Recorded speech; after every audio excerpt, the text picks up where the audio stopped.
Hello guys, today I'm gonna share with you the most important element, that is pronunciation. Most of the students of our country cannot pronounce any word properly. That's why we will learn the pronunciation of R.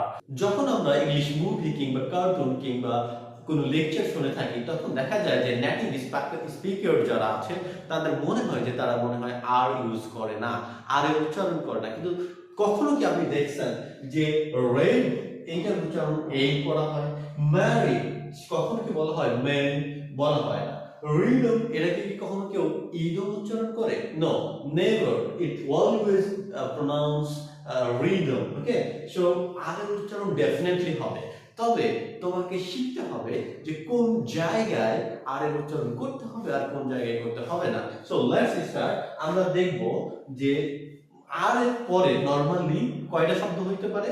চার ধরনের কাজ হইতে পারে, চার ধরনের জিনিস আমরা পাইতে পারি। একটা হচ্ছে ভাউল, আর এর পরে আর যেখানে থাকবে একটা সেন্টেন্সের মধ্যে সেখানে ডেফিনেটলি হয় আর এর পরে ভাউল পাওয়া যেতে পারে। ভাউল কি কি? এ ই আই ও ইউ, তোমরা সবাই জানো ভাউল পাঁচটা। তারপর হচ্ছে সেমি ভাউল থাকতে পারে। সেমি ভাওয়েল কনসেপ্টটা তোমাদের কাছে নতুন মনে হতে পারে, তার কারণ আমাদের শিক্ষা ব্যবস্থায় সেমি ভাওয়েলের ব্যবহারটা কেবলভাবে শেখানো হয় না। সেমি ভাওয়েল হচ্ছে ডব্লিউ এবং ওয়াই, ডব্লিউ এবং ওয়াই। সেমি ভাওয়েল বলতে আমরা কেন এই দুইটাকে সেমি ভাওয়েল বলছি? এগুলো ডেফিনেটলি কনসোনেন্ট, বাট এগুলো ভাওয়েলের মতো উচ্চারণ হয়। যেমন আমরা বলতে পারি যে ট্রাই, ট্রাই, যখন আমরা বলবো ট্রাই তখন এই ট্রাই উচ্চারণটা আই এর মতো উচ্চারিত হচ্ছে। ডেফিনেটলি আই হচ্ছে ভাওয়েল।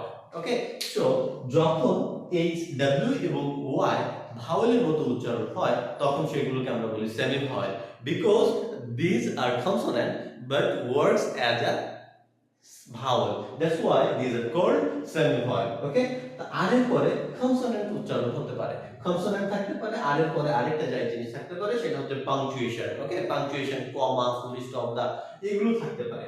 সো আমরা কখন আর এর উচ্চারণ করব? আমি এখানে দুইটা বাক্য লিখছি, here is a cow importer, cow importer। তো এখানে আমরা দেখব যে আর আছে।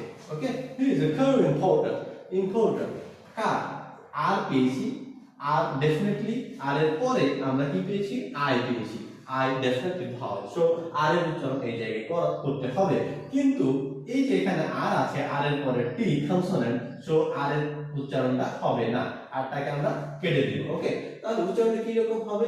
আবার দেখো যে আর এর পরে এখানে একটা ফুল স্টপ আছে, তাহলে আর এর পরে পাংচুয়েশন পেয়েছি, সো আরটা উচ্চারিত হবে না। He is a cow importer। ওকে, দেন আমরা আরেকটা বাক্য দেখি, ইটস, ইটস এর পরে আর এর পরে আমরা পেয়েছি পি কনসোনেন্ট, সো আর এর উচ্চারণটা হবে না।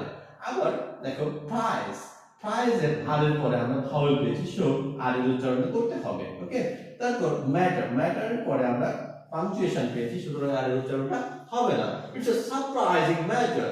ওকে, তো উচ্চারণ কি রকম? It is a surprising matter, matter, father, mother, sister, brother, etc.